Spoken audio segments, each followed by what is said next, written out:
네, 우리 군이 어젯밤 북한이 정찰 위성이라고 주장한 발사체 잔해 인양에 성공해 앞으로 미국과 함께 공동 조사에 나설 예정입니다. 예, 어제 저녁 인양에 성공했다는 소식이 전해지기 직전 북한이 동해상으로 단거리 탄도미사일 2발을 발사하기도 했었습니다.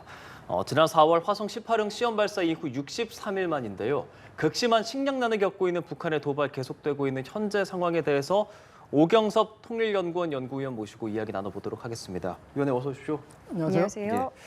어제 인양된 발사체에 대해서 이야기를 먼저 해보도록 하겠습니다. 인양되기까지 15일 정도의 시간이 걸렸습니다. 당초에 바로 인양되는가 하고 저희가 좀 주의 깊게 봤었는데 인양이 당장 되기는 사실 좀 어려웠었던 부분이 있었던 거죠. 예, 그렇습니다. 당시 군에서 브리핑한 내용이 유속이 상당히 빠른 대적이었기 때문에 인양에 상당히 어려움이 있다 이렇게 얘기를 했었고요. 실제로 75m 뻘에 그 발사체가 박혀 있었기 때문에 네. 그 인양하는 과정에 시야 확보도 뭐 잘 제대로 되지도 않았고, 그다음 유속도 빠르고 또 그 조수간만 차가 상당히 컸기 때문에 네. 인양하는 과정에 상당히 시간이 소요된 것으로 이렇게 생각이 됩니다. 앞으로 이제 이 인양된 잔해물은 이제 조사를 하게 되잖아요. 어떤 것들을 이제 저희가 조사 후에 알게 되는 걸까요? 예, 일단 그 2단 발사체를 인양했는데 네. 2단 발사체가 북한에서 발표했던 건 그 엔진이 가동이 안 된 것으로 이렇게 발표를 했습니다. 그렇기 때문에 이 실제로 그 기술적으로 어떤 문제가 있었는지를 이제 조사를 할 거고요. 네. 그리고 두 번째로는 그 북한의 지금 위성 발사체의 기술 수준을 거의 뭐 상당히 구체적으로 우리가 조사를 할 수 있을 것 같습니다. 그리고 네. 거기에 많은 부품들이 이제 들어가 있을 텐데 그 부품들의 재원에 대한 파악이 가능하고 이 부품이 어느 나라 부품이 어떤 경로를 통해서 북한으로 들어갔는지까지 완전히 파악이 가능할 것으로 생각이 됩니다. 그래서 네. 전반적으로 물론 이제 그 위성이 아직 인양이 안 됐기 때문에 위성이 들어있는 그 네. 3단은 아직 인양이 안 됐습니다. 1단은 아직 인양이 안 발견 됐습니다. 자체 안 된 거 아닌가요? 예, 그렇습니다. 예, 예. 그래서 그건 지금 수색 중이고 예. 거기에 대해서는 이제 그게 인양이 돼야 그 기술 수준은 뭐 충분히 우리가 파악할 수 있을 것 같고 예. 현재 이제 2단 발사체의 기술 수준은 충분히 파악하고 분석할 수 있다. 그리고 특히 네. 어떤 부품들이 어느 나라를 통해서 어떻게 북한으로 흘러 들어갔는지까지 충분히 파악할 수 있다. 이렇게 볼 수 있을 것 같습니다. 네, 예. 지금 저희가 이제 화면으로 그 공개된 사진들을 보여드리고 있는데 이제 저 모습이 이제 어제 인양된 그 지금 현재 2단부로 추정이 되는 천리마 1형인데요. 근데 제가 하나 궁금한 것은 저기에 저희는 천리마라고 이제 알고 있었는데 글씨가 쓰여져 있기는 천마라고 이제 쓰여져 있는 걸 제가 봐가지고 지금 보시는 것처럼 아래 천마라고 적혀 있는 저 부분을 뭐 특별히 의미가 있다고 봐야 되겠습니까? 저런 부분도 좀 조사를 하게 되는 걸까요? 예, 저거 다 조사를 하겠죠. 예. 그런데 그 북한이 공식적으로 지금 노동신문이나 조선중앙통신에서 예. 공식적으로 발표한 건 천리마 1호라고 예, 이제 발표를 했습니다. 예. 그렇기 때문에 아마 저 글자가 뭐 천마라고만 쓰여 있다면 네. 저건 뭐 리자가 빠졌다든가 뭐 문제가 있는 게 아닌가 이렇게 생각이 됩니다. 그런데 그런 정확한 예, 예. 명칭은 예. 북한에서 발표한 건 천리마 1호입니다. 아, 예. 그렇죠. 그럼 말씀하신 것처럼 이제 앞으로는 이제 뭐 3단부도 뭐 어딘가에 있는지 이 부분도 좀 추적을 해야 되겠고 뭐 발견을 한다면 인양까지 하게 되는 것이고 어쨌든 이제 평택 해군 기지로 이제 옮겨지는 것이 이제 오늘의 일정이고요. 만약에 이제 북한 같은 경우에는 이제 우리가 저렇게 인양을 한 소식을 전해 듣고 어떤 입장을 또 발표하는 이런 부분도 있겠습니까? 예, 북한이 저 인양된 것에 대해서 입장을 발표하기는 상당히 어려울 겁니다. 그러니까 저희 군에서 지금 공해상에서 인양을 했기 때문에 네. 우리 군에서 그 북한 발사체를 인양한 걸 북한이 돌려달라고 할 수도 없고 또 그 자체를 뭐 비난하기도 어려운 이런 사안입니다. 예. 그렇기 때문에 북한이 공식적인 어떤 반응을 내놓기는 상당히 애매한 그런 사안이 아닌가 이렇게 생각이 됩니다. 예. 보니까 사실 인양하는 게 쉽지 않았다는 것은 계속 전해지고 있고 이렇게 우리가 걸고 끌어올려야 되는데 걸 수 있는 부분이 없어서 그런 부분을 만드는데도 시간이 되게 오래 걸렸다고 들었는데 사실 우리가 15일 만에 했었다는 게 오래 걸렸다라고 말하기보단 되레 15일 정도면 그래도 선방했다라는 분석들도 좀 있더라고요. 어떻게 보고 계세요? 예, 지금 75m 정도 되는 그 수심에. 물속에 예. 박혀 있었기 때문에 그 인양 과정이 상당히 어려웠을 겁니다. 그래서 군에서도 저 발사체를 인양하는 것도 중요한데 그 과정에서 인명 피해가 난다든가 사고가 발생하면 안 되기 때문에 예. 상당히 신중하게 인양을 진행했을 것으로 보고요.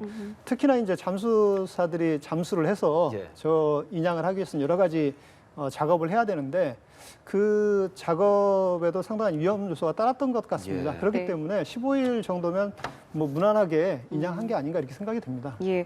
자, 그런데 어제 이 인양 소식이 전해지기 직전에 북한이 탄도미사일을 발사했습니다. 어제 이 발사 소식 듣고 좀 어떤 부분들을 좀 눈여겨보셨는지요? 예, 지금 북한이 그 탄도미사일을 발사했는데 그 네. 탄도미사일이 KN-23으로 알려져 있습니다. 그러니까 북한판 이스칸데르 미사일로 알려져 있는데요. 네. 저게 그 우리 군에서 어제 이제 윤석열 대통령이 주관하는 연합 합동 화력 경멸 훈련을 포천 승진 훈련장에서 진행을 했습니다. 네. 그래서 북한이 그 입장을 발표한 것도 예. 우리 군의 어떤 군사 훈련이라든가 또는 북한의 도발에 대비한 여러 가지 훈련에 대해서 철저히 대응하겠다 이렇게 북한이 입장을 발표했습니다. 예. 그렇기 때문에 이 화력 경멸 훈련에 대한 대응 차원의 네. 그 시위성 탄도미사일 발사가 아니었나 이렇게 생각이 됩니다.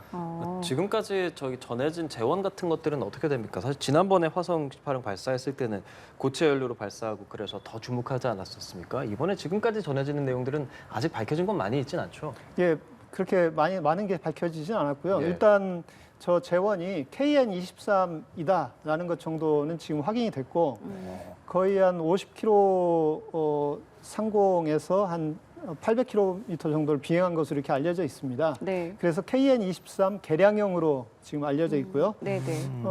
저 탄도미사일은 북한이 가장 자신 있다고 생각되는 단거리 탄도미사일입니다. 아. 그러니까 그동안 계속 성공을 했고 네. 아마 이제 실전 배치가 돼 있는 탄도미사일일 겁니다. 그렇기 때문에 북한이 어제 윤석열 대통령이 주관한 그 훈련에 대해서 지금 반발하는 차원에서 시위성 탄도미사일 발사기 때문에 예. 실패 위험이 있는 탄도미사일 발사는 하기 어려웠을 겁니다. 그렇기 예. 때문에 가장 안정적이고 성공 가능성이 높은 KN-23을 발사한 게 아닌가 이렇게 생각이 됩니다. 그럼 어제 그 윤 대통령이 주관한 화력 경멸 훈련, 이거는 어떤 훈련이길래 또 북한에서 이렇게 반발을 하는 건지요? 예, 지금 그 화력 경멸 훈련은 네. 한미의 첨단 무기들이 참여한 것으로 이렇게 알려져 있고요. 네. 대략 한 610여 대 정도가 지금 참여했고요. 한미 양국에서 약 2,500명의 장병이 참여했습니다.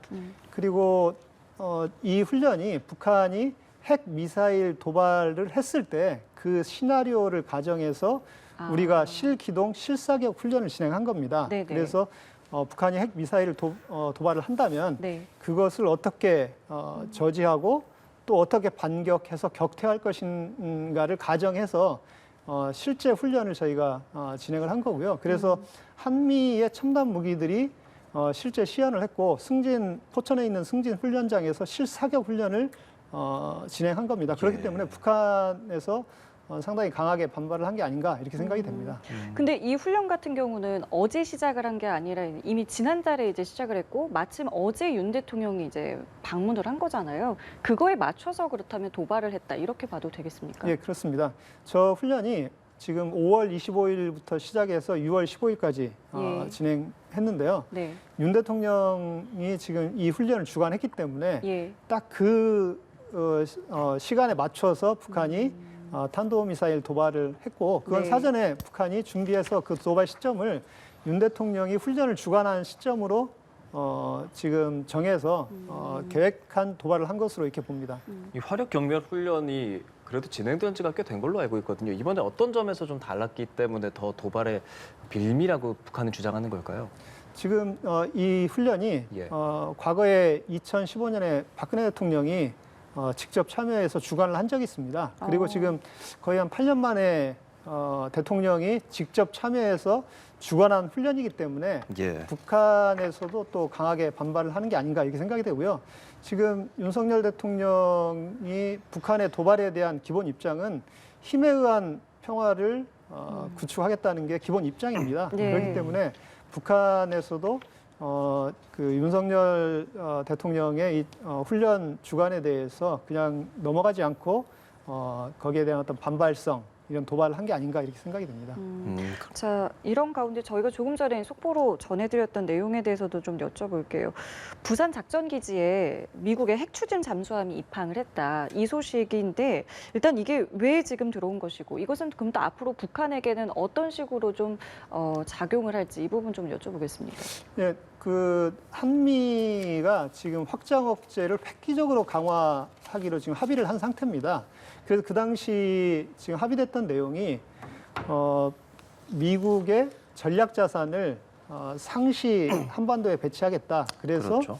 미국의 전략 자산이 한반도에 상시 배치되는 수준으로 전략 자산을 전개한다고 했기 때문에 네. 지금 그런 차원에서 핵 잠수함도 지금 계속 들어오고 있고 네. 그다음에 뭐 그 폭격기 미국의 폭격기도 지금 계속 괌 이런 기지에 배치되고 있습니다. B-52 들어왔다고 예, 그러더라고요. 그래서 그렇기 때문에 이런 것들이 북한에게는 상당히 강한 압박으로 작용할 것으로 봅니다. 네. 그래서 지금 한미는 기본적으로 북한의 핵 미사일에 대해서 강력한 어떤 전략 자산을 통해서 억제하겠다. 그리고 북한이 핵 공격을 한다든가 또는 핵 공격을 할 조짐이 보이면 압도적인 전력을 통해서 그걸 격퇴한다는 기본 입장을 가지고 있기 때문에 예. 북한으로서는 상당한 위협을 느낄 것으로 생각이 됩니다. 이 미시건 하면 사실 뭐 군 좋아하시는 분들은 다들 알고 있겠지만 지금 뭐 저희가 워싱턴 선언이라든지 등등 진행되면서 요즘 나왔던 말은 이제 전략 핵 잠수함이 좀 들어올 수도 있지 않을까에 대한 이야기가 좀 있었는데 사실 이 미시건 하면 전략 핵이라기보다 이제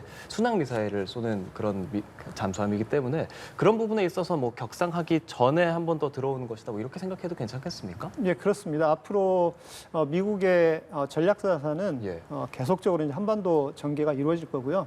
그게 거의 뭐 지금 상시 배치 수준으로 한다는 게 기본 입장이기 때문에 특히 북한이 핵 미사일을 포기하지 않는 이상 미국의 전략 자산 한반도 전개는 상시적으로 이루어질 가능성이 높다 이렇게 이제 봐야겠고요.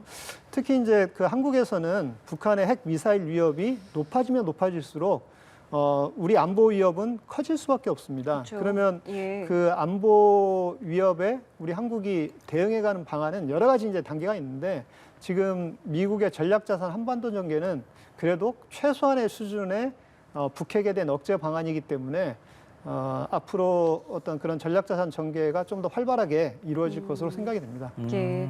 오늘 미시건함 들어와서 연합 특수전 훈련도 진행할 예정이라고 하는데 이런 것들은 다 예정이 돼 있는 수순인 겁니까? 예, 그렇다고 봐야 될 겁니다. 지금 그 한미 간에 예. 지금 거의 1년치 훈련 계획은 이미 다 수립이 돼서 예. 공유하고 있는 상태입니다. 그래서 그 훈련이라는 게 뭐 갑자기 해서 진행되는 게 아니고 미리 다 사전에 준비돼서 지금 계획대로 진행되는 거기 때문에 네. 이미 특수전 훈련도 사전에 계획된 이 훈련을 수행하는 것으로 이렇게 봐야 된다고 생각합니다. 예. 자, 그럼 이번에는 이제 북한 내부 사정에 대해서 좀 여쭤보겠습니다. 북한이 전원회의를 열겠다라고 이달 상순에 하겠다고 했는데 아직까지 특별히 보도된 게 없어요. 그래서 이게 했는데 보도가 안 된 건지 아니면 어떤 이유로 지금 미뤄지고 있는 건지 좀 어떻게 분석하고 계시는지요? 예, 지금 상순까지 한다고 했기 때문에 네. 어제까지가 지금 그렇죠. 예, 15일이었으니까요. 했어야 되는데 예. 아무런 보도가 없습니다. 네. 그래서 이게 지금 진행을 하고 공개를 안 하는 건지 네. 진행을 아직 하지 않았는지 네. 이제 아직 정확히 확인할 수는 없는데 제 생각에는 진행을 하지 않은 게 아닌가 아직 이렇게 생각이 듭니다. 그래서 그래요. 뭐 한다고 했기 때문에 조만간 아마 북한이 전원회의를 개최하고 그 결과를 아마 공개할 것으로 생각이 됩니다. 다만 이게 만약에 지금 예. 15일까지 안 되고 뭐 앞으로 며칠 내에 이제 전원회의를 한다면 네. 그건 오히려 북한 내부에 어떤 사정이 있는 게 아닌가 이렇게 생각이 되고요. 아마 전원회의를 안 하고 넘어가지는 않을 것으로 생각이 됩니다. 보통 전원회의가 미뤄진다라고 한다면 뭐 어떤 이유 때문에 미뤄질 수 있겠습니까? 그러니까 그게 지금까지는 네. 그게 특별히 날짜를 언제 하겠다 얘기한 적은 없습니다. 아, 일단 그렇군요. 상순회 하겠다 그렇죠, 하면 뭐 대략 이제 상순회 예, 하는 예. 걸로 저희가 예측을 하고 있기 때문에 네. 그 기간 내에 지금 안 했기 때문에 약간 미뤄진 것으로 지금 생각을 하는데 북한이 그 하는 날짜를 언제로 지금 정했는지는 우리가 정확히 알 수 없기 때문에 어떤 이유로 미뤄지는지도 사실은 그걸 얘기하기도 상당히 불확실한 이런 문제고요. 네. 뭐 대체로는 회의 준비라는 게 뭐 큰 문제가 없으면 예정된 시간에 하는 게 당연한 거고 네, 네. 예, 계획한 대로 이제 진행을 할 텐데 네. 그 계획한 날짜가 뭐 북한이 계획한 날짜가 15일 이후였을 수도 있고 아니면 다른 가능성은 뭐 김정은이 그 회의에 참여하기가 어려운 상황이 발생해서 뭐 미뤄진다든가 이런 것 외에는 예. 사실상 회의를 특별하게 미룰 만한 이유가 북한 내에는 없다고 봅니다. 아니면 뭐 집단적으로 무슨 회의를 못하는 그 뭐 코로나가 그 참석자 사이에 발생했다든가 뭐 그런 문제가 있을 수는 있으나 그것도 사전에 건강 검진을 철저히 하기 때문에 아마 그런 가능성도 뭐 거의 없는 것 같고 특별히 왜 지금 미뤄졌는지는 나중에 그 전원회의 결과가 나와봐야 예, 예. 알 수 있을 것 같습니다. 예. 아무래도 지금 이 전원회의에 이뤄지는 횟수나 시기나 이런 부분에서 우리가 많이 주목을 하고 있었기 때문에 미뤄지는 게 더 주목되는 것 같은데 사실 이번에 다뤄지게 될 문제들 그리고 최근에 전원회의에서 계속 나오는 것이 북한의 식량난 이런 부분이지 않습니까? 실제로 영국 BBC가 북한 주민 3명을 비밀로 인터뷰했는데 이 코로나 국경 폐쇄한 다음에 진짜 굶어 죽는 사람들이 막 나오고 있다 이런 부분들에 대한 인터뷰였거든요. 화면에도 이렇게 나가고 있지만 이런 부분들을 다루게 될 텐데 북한의 지금 식량난 도대체 얼마나 심각하길래 이렇게까지 국제적으로도 이슈가 되는 겁니까?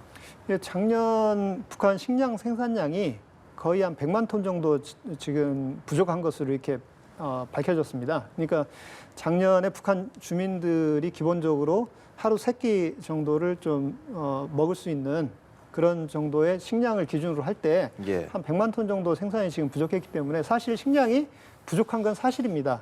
그런데 그렇게 많이 지금 굶어 죽을 정도의 상황으로 보지는 않았었는데 네. 외부에 알려진 것보다 북한 내부의 식량 사정은 상당히 더 어려운 것으로 생각이 됩니다. BBC에서 이번에 인터뷰한 것도 3명을 인터뷰했는데 3명 모두가 증언한 게 굶어 죽는 사람이 있었다 이렇게 지금 얘기를 예, 예. 했습니다. 그렇죠. 그렇기 네. 때문에 사실 북한 지역의 상당수의 지역에 아사자가 발생하는 것으로 생각이 되고 그건 특히 코로나19로 북중 국경을 완전히 봉쇄하면서 중국으로부터 식량이 들어가는 게 상당히 줄어들었고 예. 작년에 식량 생산량이 한 100만 톤 정도 줄었고 이런 것들이 겹치면서 아사자까지 발생하고 있는 게 아닌가 이렇게 생각이 됩니다. 사실 과거에도 북한의 경제난, 뭐 식량난이 좋지 못하다는 소식은 있었습니다만은 이렇게 굶어 죽는 사람까지 나온다는 건 상당히 좀 이례적인 상황인 거잖아요. 근데 그럼에도 어쨌든 북한은 지금 계속해서 이렇게 뭔가 도발을 계속하고 핵 개발을 하고 있고 미사일 개발을 하고 있고 그렇기 때문에 이게 북한 주민 내부에서 어떤 반발이라던가 이런 분위기가 형성되진 않을까 이런 부분에 대해서 어떻게 좀 생각하고 계세요? 예, 지금 북한 내부의 북한 주민들의 어떤 정권에 대한 반대 의식 또는 예. 어떤 비판적 생각 이런 게 굉장히 강할 겁니다. 왜냐하면 북한이 그동안 핵 미사일 개발에 작년만 해도 거의 한 5천억에서 6천억 정도를 소모한 것으로 지금 알려져 있습니다. 예, 예. 그런데 북한 주민들의 어떤 경제적 생활이 또는 뭐 그 기본적 일상 생활이 유지가 돼야 정권의 여러 가지 그 정책에 대해서 지지할 수 있는데 예.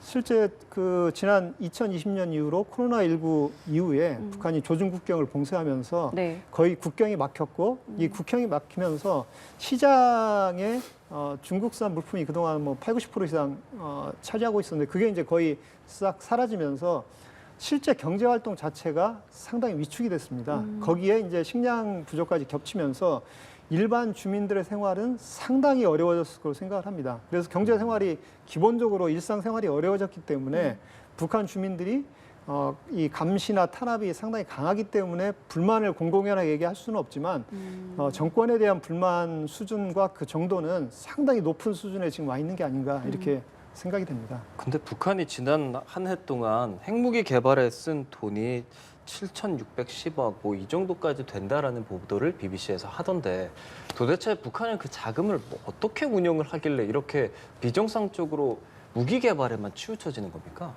예, 지금 북한이 계속적으로 그 김일성 때부터 계속 견지하고 있는 기본 어떤 정책 입장이 국방 건설과 경제 건설을 병행한다는 겁니다. 예. 그게 이제 최근에는 핵무력 건설과 경제 건설을 병진하겠다 이렇게 얘기하는데 북한은 사실상 핵 지금 미사일 개발에 많은 자원을 투입하고 있습니다. 그래서 북한 경제에서 어느 정도 비중을 차지하는지는 정확히 확인되지는 않았으나 상당히 많은, 그러니까 뭐 최소 40% 이상은 군수 경제에 이 재원이 투입되고 있습니다. 그렇기 때문에 실제 국민 경제나 인민 경제를 발전시키는 데는 네. 많은 재원이 들어가지 않고 있기 때문에 이런 상당히 이 불균형한 자원 배분으로 인해서 북한 어떤 주민들의 생활은 상당히 어려워지고 있는 게 아닌가 이렇게 생각이 되고요. 네. 이게 뭐 북한이 지금 외화 수입이나 달러 수입을 하면 네네. 그 외화 벌어들인 돈을 거의 대부분 핵 미사일 개발에 상당 부분을 지금 투입하고 있기 때문에 네. 북한 경제의 이 어떤 불균형적 성장과 북한 주민들의 어떤 경제적 어려움은 좀 더 장기적으로 지속되고 있는 게 아닌가 이렇게 생각이 듭니다. 지난번에 나오셨을 때 그 해외 주재하고 있는 외교관들도 탈북을 많이 시도하고 있다라는 주제로 저희가 이야기 나눴었는데 그럼 지금 해외에 있는 그 주재원이나 외교관들의 처우라던가 생활은 좀 어떻습니까? 북한의 외교관들이요. 예, 태영호 의원이 그 얘기했던 게 예. 그 이제 수기나 또는 언론 인터뷰에서 얘기한 게 북한 대사의 평균 월급, 유럽에 있는 네네. 대사의 평균 월급이 한 1,100만 원 정도, 1,100달러 정도. 그러니까 우리 돈으로 한 1,300만 원 정도 수준이고요. 그 다음에 공사가 한 700에서 900달러 정도 된다고 합니다. 그러니까 이게 1,300만 원이면 월 100만 원 조금 넘는 정도의 월급을 받아서 지금 영국에서 생활을 해야 되는 상황입니다. 예. 그렇기 때문에 가능합니까? 그렇다면 이게 생활이 기본적으로 안 되기 때문에 대사들이나 외교관들도 자기 생활비를 벌기 위해서 모든 수단과 방법을 다 동원해서 이제 그걸 벌어들여야 되고 예. 그러면 의료비 같은 경우는 실제 그 병원비가 굉장히 비싸지 않습니까? 그렇죠. 그러니까 외교관들이 제대로 그 의료비도 지급하면서 이제 그런 혜택을 의료비 받기가 지원 어렵고 같은 것도 없는 거군요. 그런 것도 아예 없는 거죠. 아. 그렇기 때문에 본인이 스스로 아프면 입원비나 수술비도 본인이 이제 내야 되는 거고요. 예. 교육비도 뭐 마찬가지겠죠. 그렇기 때문에 외교관들이 다른 외교관들의 어떤 처우나 이런 거 다 알고 있을 거 아닙니까? 특히 그렇겠네요. 한국 외교관들이 얼마나 그 처우를 잘 받고 있는지를 다 그렇죠. 알고 있을 거기 때문에 북한 그 외교관들은 상대적 박탈감도 상당히 심할 거고 여러 가지 그 외교관으로서 북한 내에서는 가장 그 엘리트층이지만 네. 실제 해외에 나와서는 상당한 자괴감이 있을 것으로 생각이 듭니다. 예, 말씀하신 것처럼 고위층에서도 그렇고 사실 이제 중산층도 굶어 죽을 걱정을 해야 하는 북한 내부 사정이라고 한다면 우리가 뭐 예전에 뭐 자스민 혁명 뭐 이런 민중봉기 뭐 이런 이야기도 하지 않습니까? 북한 안에서 이런 것들이 너무 곪고 이런 목소리가 너무 커져서 어떤 좀 다른 북한 안에서 좀 골마서 현상이 일어날 그럴 가능성에 대해서 전문가들 좀 생각하고 계십니까? 예, 그 문제는 예. 상당히 이제 우리 북한 문제를 연구하는 전문가들이나 또는 우리 정부에서 가장 큰 관심사일 겁니다. 예. 그런데 북한에서 뭐 이런 이 경제 사정이 상당히 어렵고 주민들이 지금 굶어 죽어가는 그런 상황인데 제스민 혁명 같은 그런 민중봉기가 예. 일어날 수 있을 거냐 하는 문제는 실제로 북한에서 지금 당장 그런 민중봉기가 일어날 가능성은 상당히 낮은 게 아닌가 이렇게 생각이 됩니다. 왜냐하면 북한 자체가 철저한 어떤 감시 통제 사회이기 예, 때문에 예. 어떤 정치적 문제나 그 정부가 북한 정권이 정치적으로 큰 문제를 지금 일으키고 있는 거 아닙니까? 북한 주민이 굶어 죽고 있는 그쵸. 이런 상황임에도 예. 주민들의 반발이나 이런 건 포착되고 있지 않습니다. 그렇기 때문에 물론 이제 과거에 비해서 북한 주민들이 북한 정권에 항의하는 일들은 많아졌습니다. 예를 들면 시장을 단속하면 그 시장을 단속하는 보안원들에게 주민들이 항의한다, 상인들이 항의한다든가 또는 평양에서 아파트가 붕괴했을 때 많은 사람들이 항의를 해서 뭐 경제 그 담당자가 교체된다든가 이런 식의 이제 일들이 있었는데 그게 민중봉기 수준으로 가기에는 아직 북한이 감시 통제 상황이 상당히 강하다 이렇게 볼 수 있을 것 같고요. 그렇다고 뭐 그런 일이 아예 북한이라고 일어나지 않을 거냐라고 했을 때 그렇지는 않을 거로 봅니다. 어느 시점에서는 북한도 이 북한 주민들의 어떤 그 불만이 커지고 고조되는 시점이 오면 네. 북한에서도 어떤 정치적 변화가 목격될 수 있는 일이 있을 수도 있다. 그걸 완전히 배제하기는 어렵다 이렇게 봅니다. 예, 알겠습니다. 오늘 말씀 여기서 마무리 짓겠습니다. 지금까지 오경섭 통일연구원 연구위원과 함께했습니다. 오늘 말씀 고맙습니다. 고맙습니다. 고맙습니다.